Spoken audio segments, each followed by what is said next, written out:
Catching up with the head coach of the Liberty Flames, Jim Toman, and Liberty on a 4-game winning streak after closing out the regular season home slate with a win over Radford on Sunday, closing out that series 14-8 to sweep away the Highlanders. And Coach, with that, you know that you're in the conference tournament. I know that was the big hurdle that you wanted to get over this weekend.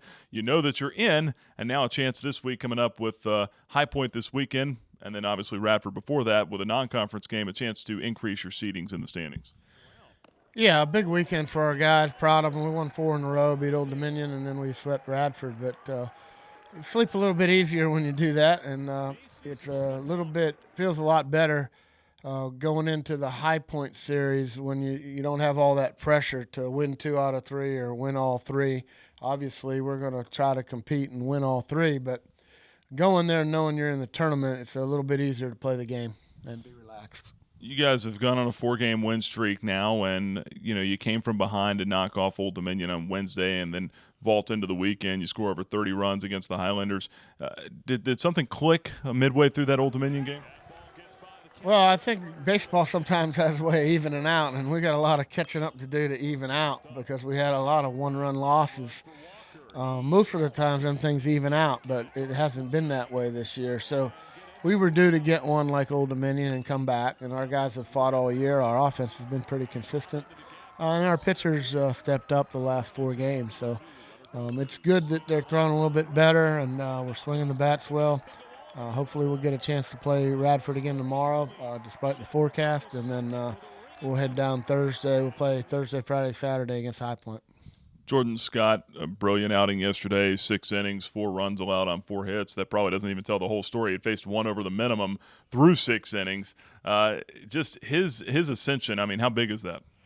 Well, it gives us another option on the weekends. And right now, if we were to name a starter for the 3rd game of the High Point game, we'd have to give it to Jordan Scott. He pitched really well. And basically, I think he had a shutout for 6 innings. And ran into a little trouble in the 7th, but he hasn't really built his pitch count up this year, so I probably should have got him out a little bit earlier. But when you get a pitcher throwing that well, I'm not in the mode to take him out right now because we haven't been stellar on the mound. But it was nice to see him step up, and it was nice to see a guy like Grabowski get 7 RBIs and swing it like we thought he would earlier in the year.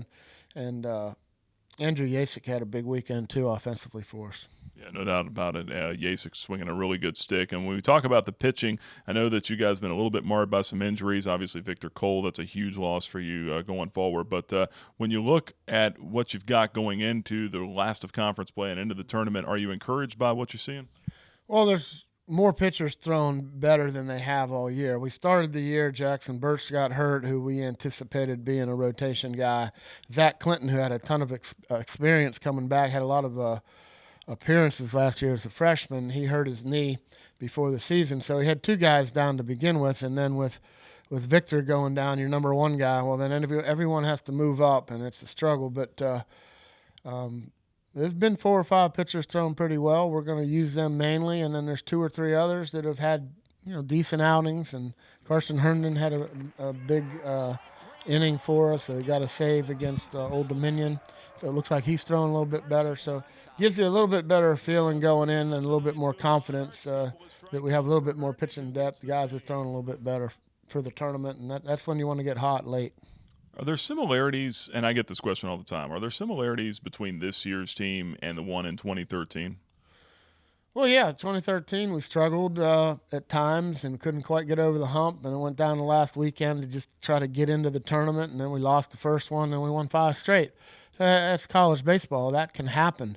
If you look at Virginia last year, they've been a really, really good program for 10, 12 years. And last year was their worst regular season since they've been there, the coaching staff. And they had a win, I think, 3 games against North Carolina just to get into the ACC tournament last year. Well, they do that, and then they win a regional, win a super regional, and win a national championship. That shows you the parity in college baseball. And what can happen is you get hot at the right time, and all of a sudden you find yourself in a regional. And a lot of parity in this league this year as well. Last thing I'll ask you about the hitting. Guys, again, scored over 30 runs this weekend. Looks like the ball's starting to fly a little bit as well. How do you feel about the way the bats are swinging it? Well, I do think at our stadium, later in the year, it seems like when it warms up, the winds start blowing a little bit, you get a little sun, a little heat, the ball carries a little bit better. Early in the year, we were begging for the wind to blow out, and it wouldn't. And then Coastal came in here, wind blowing out, and hit a bunch of home runs, and our guys are like, well, they hit a few, maybe we should hit a few. So the ball is carrying, and we're swinging it pretty well. Had a good week. We got to keep that up tomorrow, and then against High Point, and then really in the tournament, we're going to need all hands on deck. Everyone's going to have to be swinging the bats well, playing defense, and we like our chances in the tournament. Obviously, Coastal won the regular season, and they're very, very good. We feel like anything can happen, though, in the tournament. It's a new season. All right, Coach. Appreciate the time. Thanks a lot, Nick. That's the head coach of the Liberty Flames, Jim Toman. My name is Nick Pierce for the Liberty Flames Sports Network.